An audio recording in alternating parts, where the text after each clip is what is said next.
Čau! Kad būsi noskatījies šo video, garantēju, ka jutīsies jau daudz pārliecinātāks Copilot vidē un būsi iedrošināts nevis izvairīties, bet patiesībā peldēt un baudīt labumus, kas pieejami mākslīgā intelekta okeānā. Mēs sāksim lēnām un praktiski, bet tas, ko es noteikti aicinu, ir līdzdarboties. Un tās lietas, ko mēs noteikti apskatīsim, ir šīs. Tātad viens no jautājumiem, ar kuriem es bieži saskaros, ir, vai var augšuplādēt konfidenciālu informāciju mākslīgā intelekta rīkā. Bieži sanāk piedalīties sarunās vai diskusijās tieši ar cilvēkiem, kuri strādā valsts vai pašvaldību iestādēs, un ir tā viena grupa, kas vienmēr saka, nē, tas nav iespējams, to nevajag darīt, un ir tā cita grupa, kura apgalvo, ka tas ir iespējams. Tā kā paskatīsimies arī to.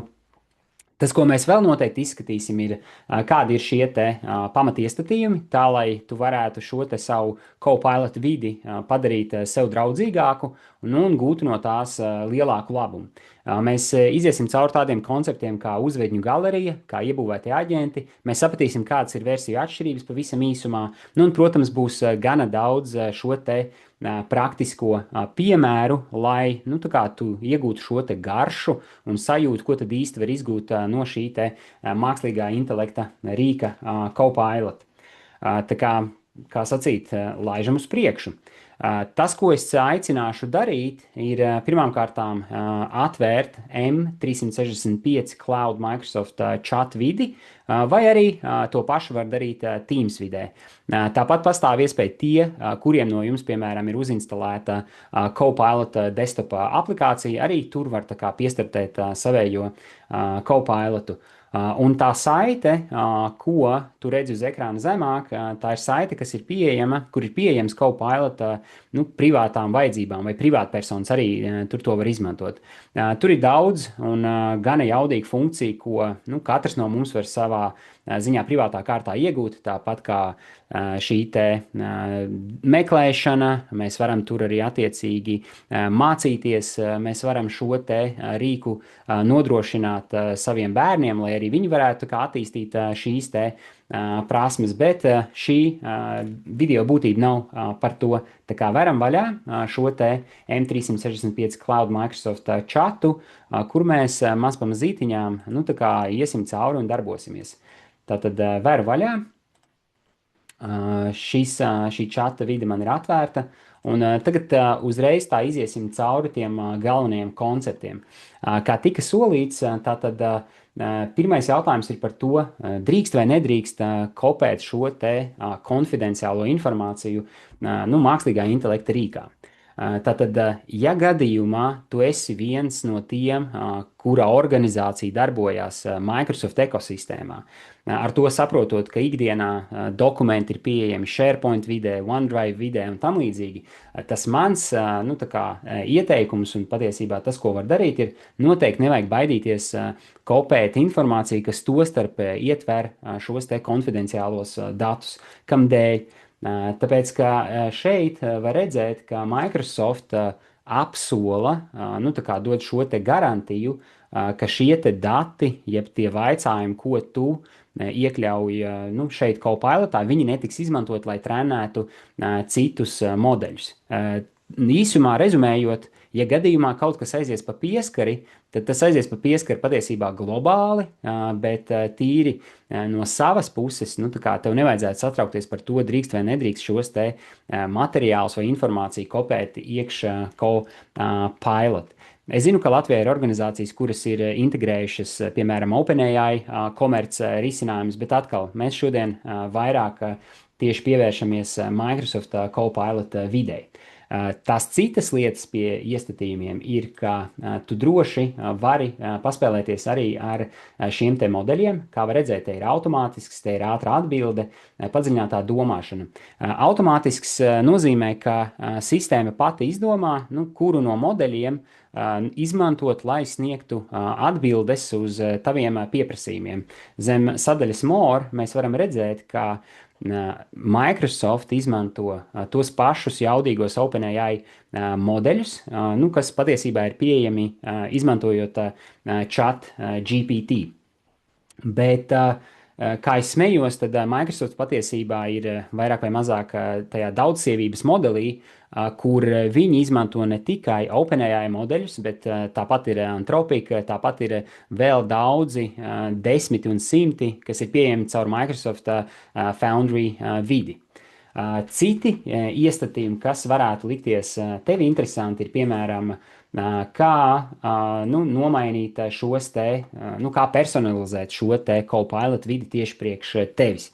Sadaļā personalizēšana pastāv tāda iespēja, kā pielāgot šos te norādījumus. Tad norādījumu pielāgošana nozīmē, ka ja gadījumā tu darbojies kaut kādā lomā, kur tas ir vienmēr svarīgi, lai apakšā uzreiz būtu vai paraksts, vai, piemēram, tev patīk, ka čats vienmēr meklē uzreiz avotu, tātad šī ir tā vieta, kur tu vari definēt, ka jebkurai no atbildēm obligāti jāpievieno avots. Lai gan pēc būtības Microsoft ir viens no tiem rīkiem, kurš principā vairumā gadījumu vienmēr pievienos šo te avotu, no kurienes viņš ir smēlies šo te informāciju. Bet, ja gadījumā tev patīk dzēja, ja gadījumā tev patīk, ka aģents vienmēr tev uzrunā mans superīgais vai mana superīgā, tad arī šī ir tā vieta, kur tu vari šo te informāciju iekļaut.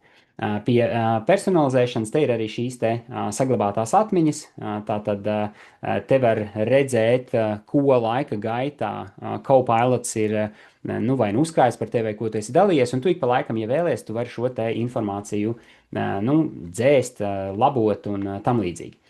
Tātad tas ir par iestatījumiem. Ir daļa cilvēku, kuriem patīk, pieņemsim, strādāt dark mode režīmā. Un šobrīd man ir uzlikts šīs te light mode, un ja gribas tev pārslēgt uz šo te citu režīmu, tad tu vari arī aiziet šeit 3 bumbiņas kreisajā apakšējā stūrī, klikšķinām uz iestatījumi, un tālāk mēs varam klikšķināt uz šo te personalizēšanu. Nevis personalizēšanu, bet vispārīgi, un pie izskata mēs redzam, šobrīd ir gaiši, tu vari uzlikt attiecīgi vai sistēmas kopēju iestatījumu, vai padarīt šo te ekrānu tumšu. Tas būtu tās pamata galvenās lietas, kas tev varētu likties interesanti. Līdzīgi kā ChatGPT, arī šeit ir iespēja izmantot pagaidu tērzēšanas opciju. Tas būtu par šiem iestatījumiem, kas attiecās uz tām pamata lietām. Tagad mēs dosimies tālāk uz to, kas tad vispār ir Copilot, tā kā tīri, lai ieskicētu idejiski. Tad Copilot var likties, ka ir vienkārši čats, kurā ir iespēja uzdot jautājumus, čats tur atbild un viss ir superīgi. Bet patiesībā tā tas nav, jo Copilot ir arī ekosistēma. Tā ir ekosistēma, kurā tu vari organizēt vai veidot pats savus aģentus. Tā ir ekosistēma, kurā ietilps daudz dažādas programmas, un viens no veidiem, kā tu vari saprast, kādiem citiem rīkiem vai ekosistēmai tev ir piekļuve, ir pieņemsim arī šeit, Cloud Microsoft Chat, klikšķinot pieņemsim uz šīm te programmām. Šī konkrētā licence ir šī te pamatlicence, un to mēs varam redzēt, balstoties uz šo te informāciju Copilot Chat Basic, kā arī šeit neparādās koferīša ikona, un šeit neparādās tā kā interneta resursu, jeb globus ikoniņa. Tad šī ir tā pamatversija Copilotam. Un ko tad īsti šis te Copilots un kā viņš tev var palīdzēt? Protams, kā jau pēc būtības arī citi mākslīgā intelekta risinājumi, viņš tev var palīdzēt veidot kopsavilkumus, viņš tev var palīdzēt radīt saturu, tostarp tekstuāli, vizuāli, var nodrošināt arī kalkulācijas, var veidot prezentācijas un ko tik vēl ne. Mēs izskatīsim daļu no šīm te iespējām, ko tu vari iesākt ar šo te Copilotu. Dodoties tālāk, es vēlētos pastāstīt par šo te uzvedņu galeriju. Uzvedņu galeriju tu atradīsi klikšķinot, piemēram, jauna tērzēšana. Manā gadījumā es joprojām esmu šajā jaunās tērzēšanas logā. Tad klikšķinām Show More. Zem Show More parādīsies iespēja kā uzvedņu galerija. Tātad, kas vispār ir uzvedņu galerija kā koncepts? Tātad tā ir vieta, kur tu kā lietotājs vari atrast tās uzvednes, ko Microsoft jau ir sagatavojis tev kā paraugus, kurus tu vari izmantot. Kā var redzēt, viņas ir saformētas dažādās grupās, tur jautāt, mācīties, izveidot. Nu, mēs varam, pieņemsim, uzklikšķināt, izveidot. Aizējam zem izveidot un pieņemsim, nezinu, ideju ģenerēšana dāvanai. Tātad iesaki dažas dāvanu idejas maniem klientiem, kuru cena ir zem 50, pieņemsim, ASV dolāriem katrai. Neko mēs šajā brīdī nemainīsim, mēs varam palaist šo te uzvedni, un tad, kad uzvedne ir, nu, tā kā realizējusies, tas, ko mēs varam izdarīt, mēs varam, pieņemsim, palabot, nu, tā kā pašu uzvedni un saglabāt, nu, to kā savējo.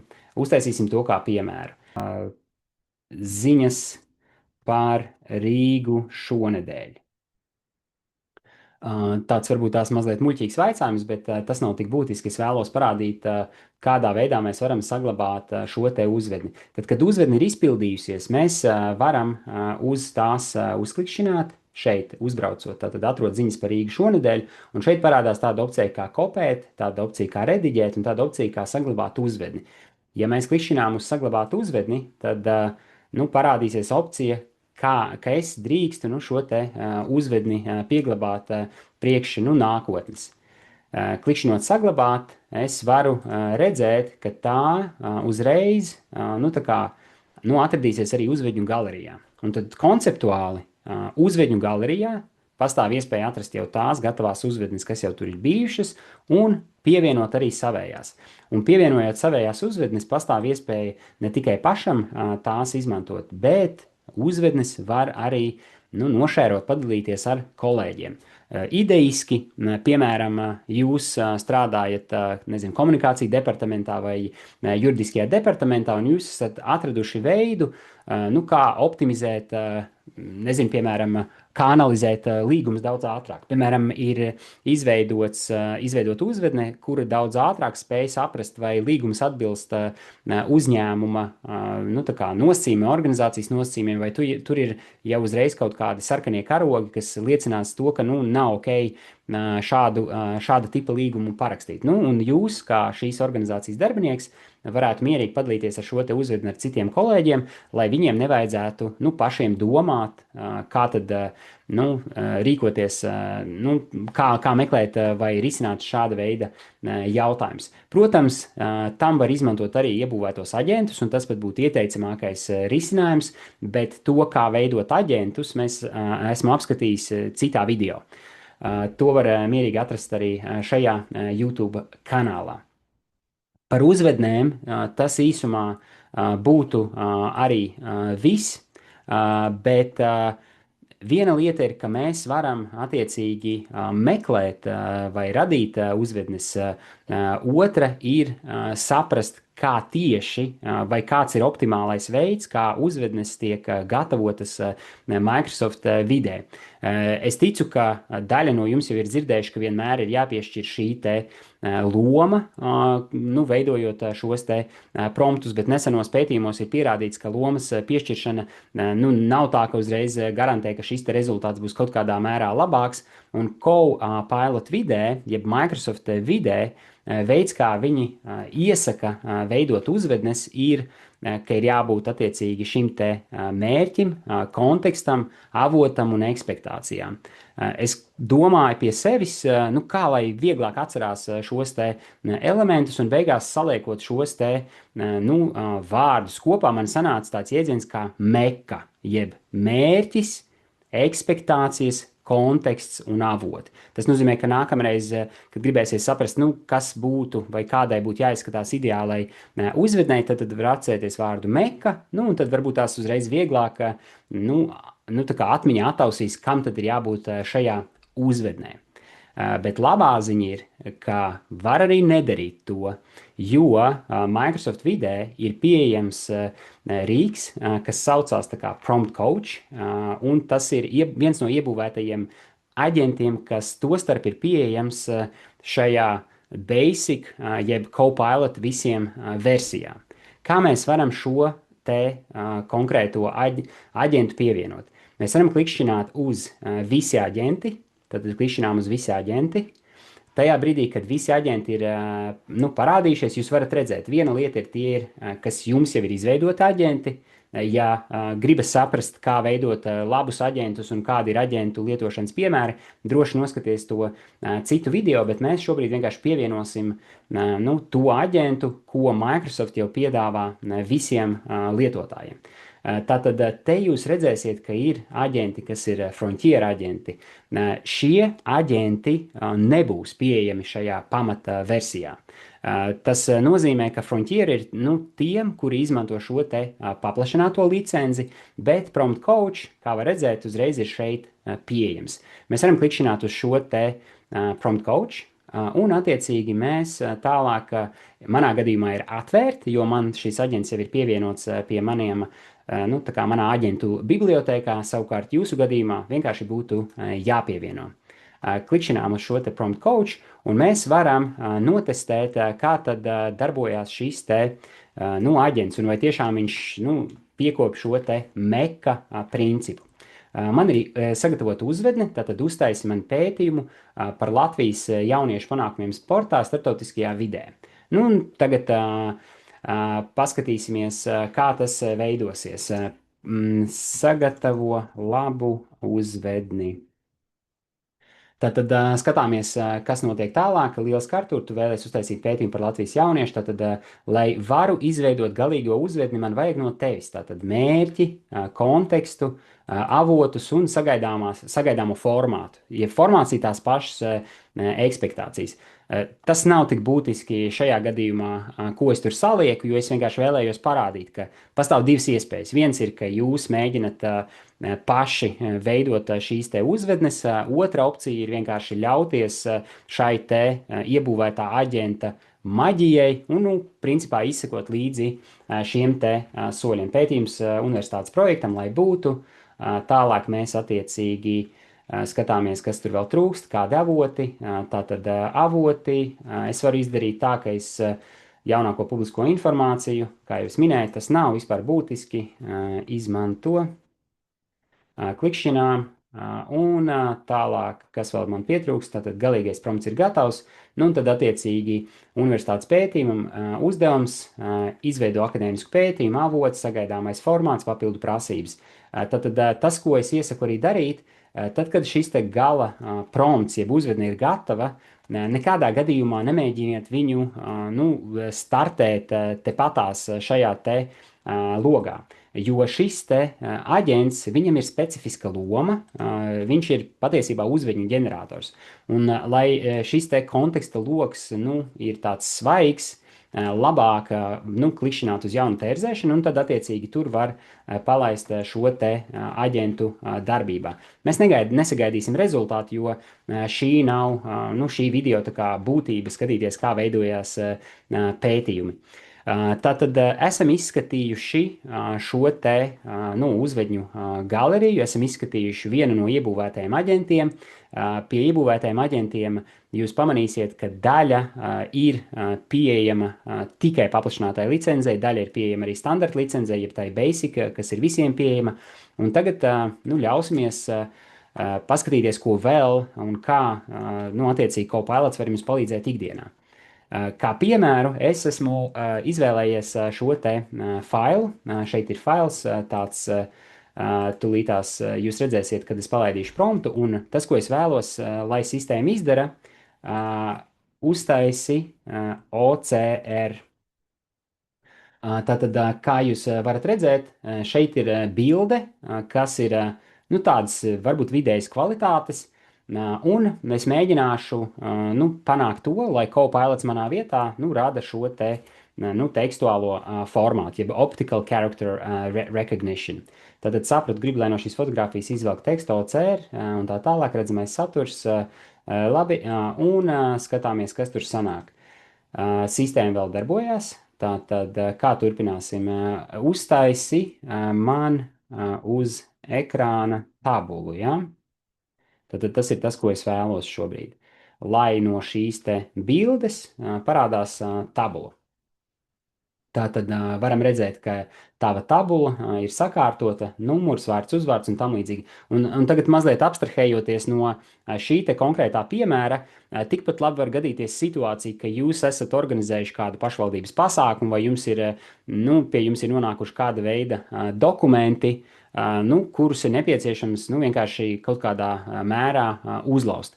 Es saprotu, ka tas nevienmēr būs labākais risinājums, jo ir vesela čūpa profesionāla programmu nodrošinājumi, kā FineReaders vai vēl citi, kas to darīs daudz efektīvāk. It sevišķi, ja runa ir par milzu apjomiem, bet tādiem ikdienas darbiņiem tas ir super risinājums. Tātad tas, ko mēs varam tālāk izdarīt, mums ir uztaisīts OCR, un sistēma jau pati, jeb Copilots man saka, ko vēl es varu ar šiem te datiem izdarīt. Tad es teikšu, ka es vēlos, lai tas būtu pārvērsts Excel failā. Atkal divas opcijas. Viens ir, es varu pat trīs opcijas. Es varu rakstīt čata logā, ko es vēlos, lai sistēma dara. Es varu klikšķināt uzreiz uz šīm te piedāvātajām uzvednēm, ko man sistēma piedāvā, vai vienkārši copy-paste no šīs te izvēles. Tātad laižam dzīvē un skatāmies, kas tur sanāks. Tad tas ir tāds viens use case, kā mēs varam izmantot mākslīgo intelektu, lai efektivizētu savu darbu. Kā var redzēt, tātad tur notiek kodēšanas process, sistēma kaut kādā mērā kombinē un veic šīs te izpildes, lai sagatavotu man šo te Excel failu, un skatāmies lejupielādē sporta rezultāti Excelī. Tātad skatāmies, kas mums tur sanāk. Tātad sistēma ir atvērusi šo te failu. Te ir arī ļoti svarīgi atcerēties, ka nevienmēr tas, ka mums ir sistēma kaut ko uzģenerējusi, ka tas rezultāts noteikti ir super pareizs, jo te jau uzreiz var redzēt, ka noteikti šī ir kļūda. Vārds Elija droši vien neeksistē. Tāpēc ir svarīgi veikt šo te cross-check vai pārbaudīt, kas tad tur īsti ir vai nav. Atgriežamies atpakaļ uz šo te čata logu. Un čata logā mēs varam joprojām paprasīt, ka mēs, piemēram, vēlētos saprast, kādas ir tendences tajā informācijā. Kādas ir tendences. Nē, drīzāk mēs galvenās tendences ļoti labi vēsturē kaut kad ir bijis. Paskatāmies, kas no tā sanāks. Un te atkal abstrahējamies no šī konkrētā piemēra, jo jūs varat augšuplādēt arī Excel failus. Man tur vienā piemērā bija atvērts šis te Rīgas pašvaldības budžets, un jūs varat līdzīgā veidā operēt ar cita veida informāciju. Tostarp pieprasīt, gatavot jums diagrammas, grafikus, tā sacīt, kā minimums iegūt ļoti labu priekšstatu par lieliem datu blāķiem super īsā laikā. Ļausimies vēl šai maģijai, lai sistēma aprēķina šīs te tendences, un tad jau ķersimies pie nākošā piemēra. Tātad analizē statistikas datus, super, darbojies, un izdot OK. Tātad kopsavilkums, tātad datu apjoms 25 dalībnieki. Mēs varam vēlreiz atgriezties ātri pie šī te attēla, vai tā bija. Jā, var redzēt, te bija 25 dalībnieki, tātad muļķības tur arī nav. Un tātad top rezultāti attiecības starp rādītājiem, grafiki. Es neprasīju šo vēl veidot, bet kā var redzēt, tad sistēma jau pati ģenerē šos te elementus. Tātad top rādītāji, josta, jā, un OK, un ko mēs redzam, lēcienu sadalījums, attiecīgi, kā šie te dalībnieki ir performējuši. Un mēs varētu iet tālāk, saprast, kurš ir labākais no šiem te visiem dalībniekiem, bet atkal nav būtiski, jo tas nav par to. Protams, mākslīgais intelekts, tā kā ģeneratīvais mākslīgais intelekts, viņš, kā jau pats nosaukums, tātad paģēra, ka viņš spēj radīt šo te saturu.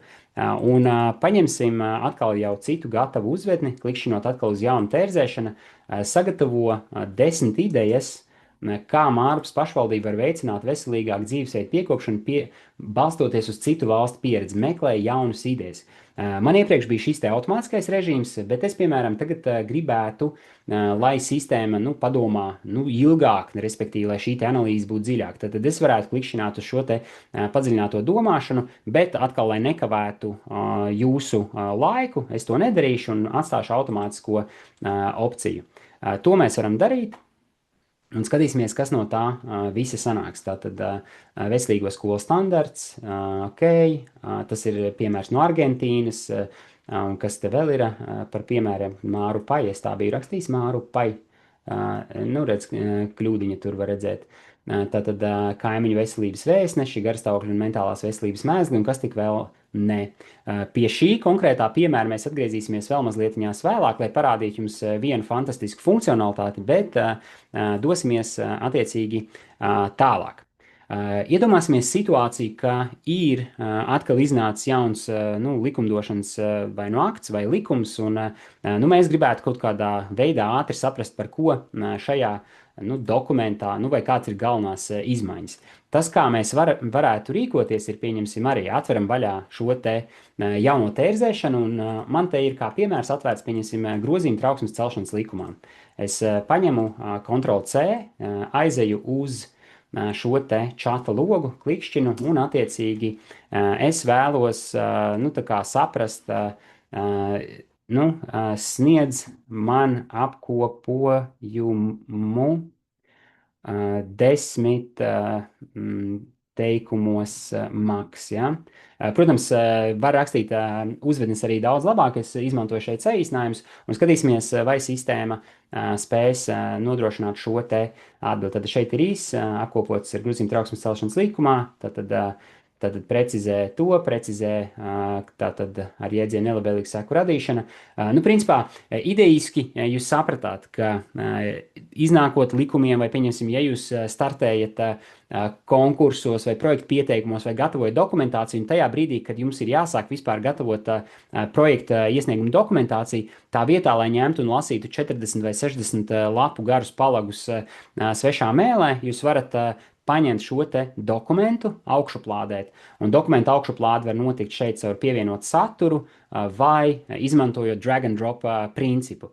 Augšuplādēt šos te dokumentus un paprasat, lai jums paskaidro tādā vienkāršotā veidā, kas tur īsti notiek. Tā ir viena no opcijām, kā mēs varam, pieņemsim, izmantot interneta resursu un mēģināt iegūt apkopojumu šeit. Bet nevienmēr strādā saites kopēšana, un tam dēļ es vēlos jums parādīt arī citu opciju.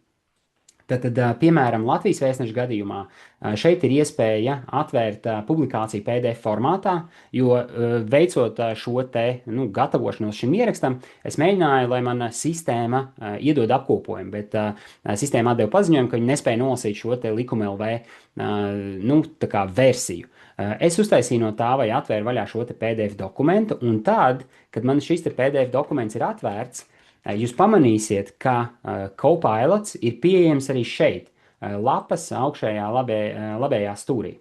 Tas, kas ir interesanti un ļoti jaudīgi, ka jūs ne tikai varat tikt pie šī te Microsoft Copilot Edge vidē, bet sistēma redz visus tos jūsu gatavotos aģentus, visas tās jūsu iepriekšējās sarunas, un principā jums ir iespēja jebkurā brīdī atgriezties pie šīm te iepriekšējām diskusijām. Tad arī šeit mēs varam darīt to pašu, sagatavo apkopojumu šai lapai.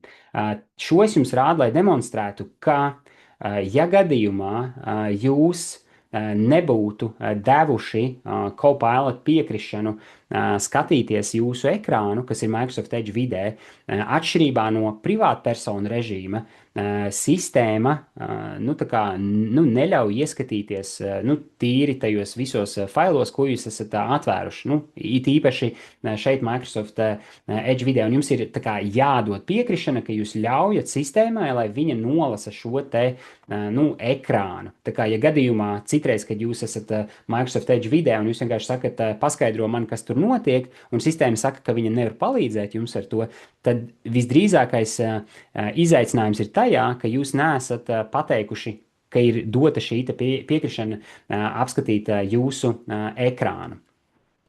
Tas tad būtu par šo te informācijas apkopošanu. Vēl viena interesanta opcija, par ko noteikti man ir jāpiemina, ka daļai no jums visdrīzākais patīk lietot Copilot Teams vidē. Un daļa no jums noteikti jau ir pievienojis Copilot kaut kur šeit, bet tikpat daudz reizes esmu redzējis, ka cilvēkiem Copilots vēl nav pievienots Teams vidē. Lai to izdarītu, jums jāklikšķina uz šīm trim bumbiņām, un tad attiecīgi vai nu jūs rakstītu šeit Copilot, vai arī jums tas uzreiz būtu pieejams. Un tad, protams, jums ir jāuzklikšķina PIN, jeb piespraušanas opcija, lai Copilot jums būtu pieejams Teams vidē. Un te ir jāpastāsta jums par divām tādām svarīgām atšķirībām principā. Tad, ja jūs lietojat Copilot Teams vidē, tas ir super. Tas nozīmē, ka jūs varat izmantot gan aģentus, gan arī attiecīgi veidot šo te, realizēt tērzēšanu, analizēt datus un tam līdzīgi. Bet jūs nevarat piekļūt citām iespējām, kas ir arī pieejams Copilot vidē. Piemēram, sadaļai izveide, ko mēs šodien neapskatīsim, bet tur jūs varat ģenerēt attēlus, jūs tur varat ģenerēt infografikas, tāpat tās ir iespēja veidot video, kas šobrīd vēl nav īpaši labā kvalitātē, un arī cita veida materiālus. Tāpat tās jums nav iespēja piekļūt bibliotēkai, un attiecīgi jūs nevarat tādā ērtā veidā piekļūt šai te programmu listei, jeb tam rīku kopumam, kas jums ir pieejams. Tā kā noteikti tie no jums, kas lieto Copilot tikai Teams vidē, un jūs gribat vēl vairāk saprast vai tvert no šī te mākslīgā intelekta okeāna to spēku, tad ir jāiegriežas arī šeit un jāsāk lietot tās citas funkcijas. Dodoties tālāk un patiesībā tuvojoties jau šī video noslēgumam, es gribēju atgriezties pie šī te ideja apkopojumam, ko Mārupes novada pašvaldība var darīt, lai veicinātu šo te cilvēku iesaisti labāka dzīves veida, lai viņi dzīvo, principā, lai viņi dzīvo veselīgāk. Tātad, ja mēs paskatāmies šeit, tad var redzēt, ka te mums ir šis te čats. Viena no opcijām, ko mēs varam darīt, protams, ir meklēt sarunas logā šo te čatu. Bet iedomājieties situāciju, ka jūs turpinat visu laiku čatot ar šo te sistēmu, un katru reizi jūs darat, kā jums ir mācīts kādās no mācībām, ka ir jāveido šis te jāatver jauns logs, lai jūs sāktu no tīra konteksta loga. Tad beigās ir nenormāli daudz tā visa.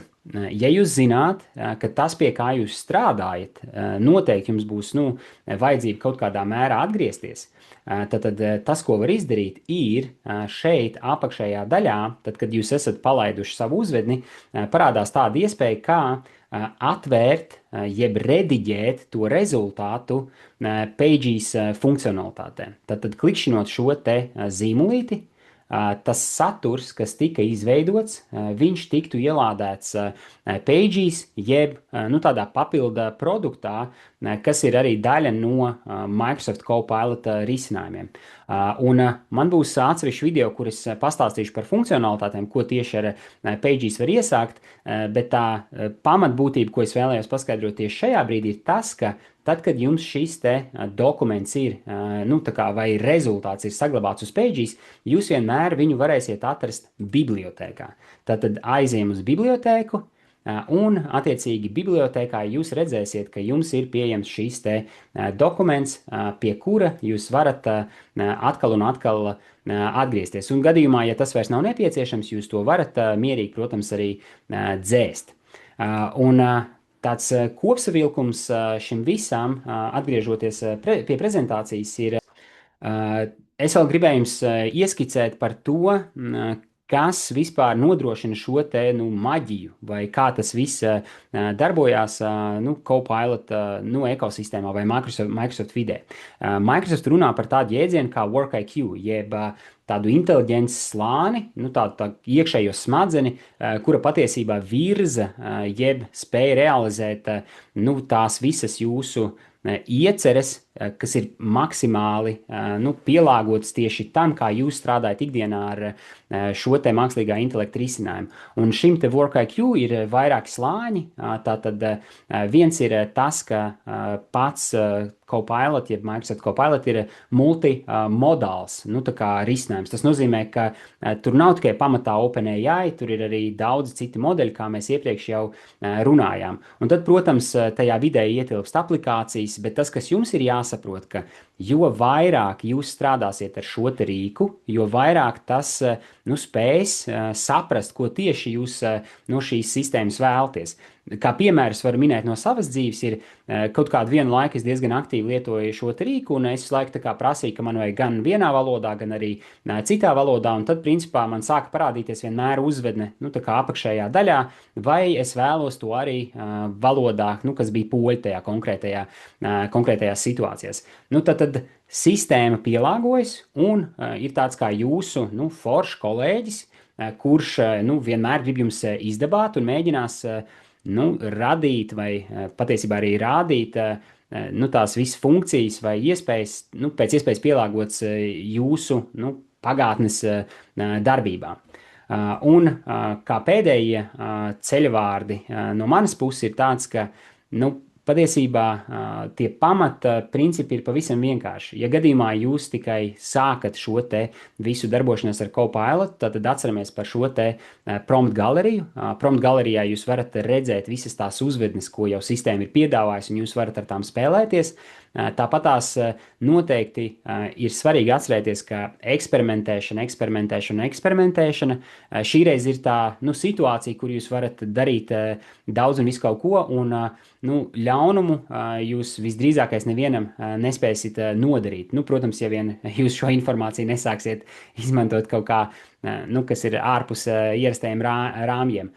Un tad, kad jūs esat sajutuši šo te garšu vai spēku, kā jums mākslīgais intelekts tiešām spēj uzlabot šo ikdienu, droši uzaiciniet arī un kolēģus dalieties ar šo te pieredzi. Un es šogad esmu nolēmis palīdzēt 10 000 cilvēku tiešā veidā.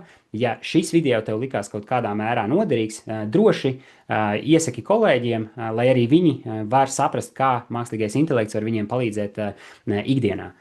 Paldies un atā!